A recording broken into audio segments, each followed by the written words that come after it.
নমস্কাৰ, এনিভাৰ 24 চাই থকা প্ৰতিজন দৰ্শক মই স্বাগতম জনাইছো। মই এতিয়া উপস্থিত হাউলিৰ বজাৰৰ মাজমজিয়াত আৰু ক'বলৈ গ'লে এজন অন্ধ তেওঁৰ ঘৰ ৰামপুৰত আৰু অন্ধ ব্যক্তিজনে আচলতে তেওঁ অসমৰ চুকে কোণে তেওঁ আচলতে গান গায় আৰু এনেকৈ তেওঁ কাৰো ওচৰত আচলতে ভিক্ষা নোখোজে। তেওঁক যদি কোনোবাই তেওঁৰ গান শুনি আচলতে যদি কোনোবাই কিবা দিয়ে তেওঁ তাকেই লয় আৰু এনেকৈ তেওঁ আচলতে নিজৰ আচলতে নিজৰ ঘৰখন তেওঁ আচলতে পোহপাল দি আছে আৰু এই ক্ষেত্ৰত আচলতে তেওঁৰ অন্তত সৰস্বতী আচলতে আৰু এই ক্ষেত্ৰত মই আমাৰ এনিভাৰৰ দৰ্শকসকলক তেওঁৰ গান শুনাবলৈ মই চেষ্টা কৰিম।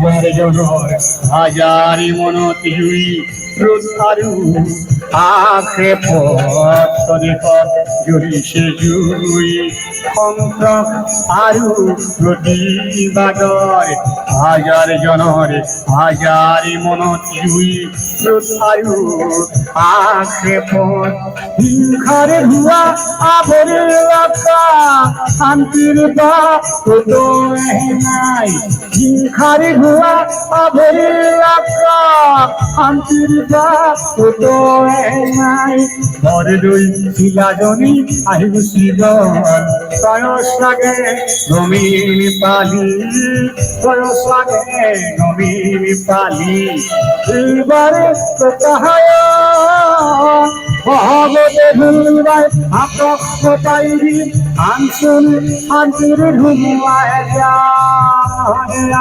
যাবি অহাবহাগতে বিহু নয় অববরিবি নহলে অতুর পাবি অহাবহাগতে বিহু নয় অববরিবি ককাই আজি থুলু খুকিয়া।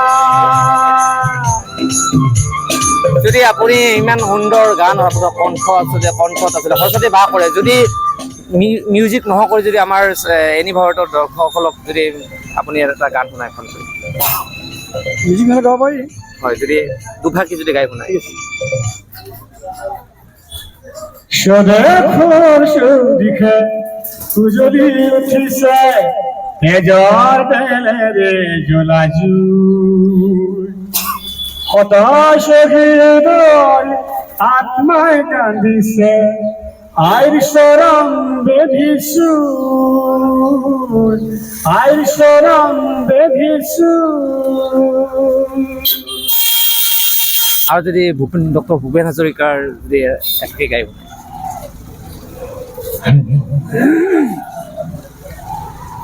তুমি অসমীয়া তুমি বুজিলা তোমাৰ অতীতৰ অমিয়া কমলাকান্তই লিখিছে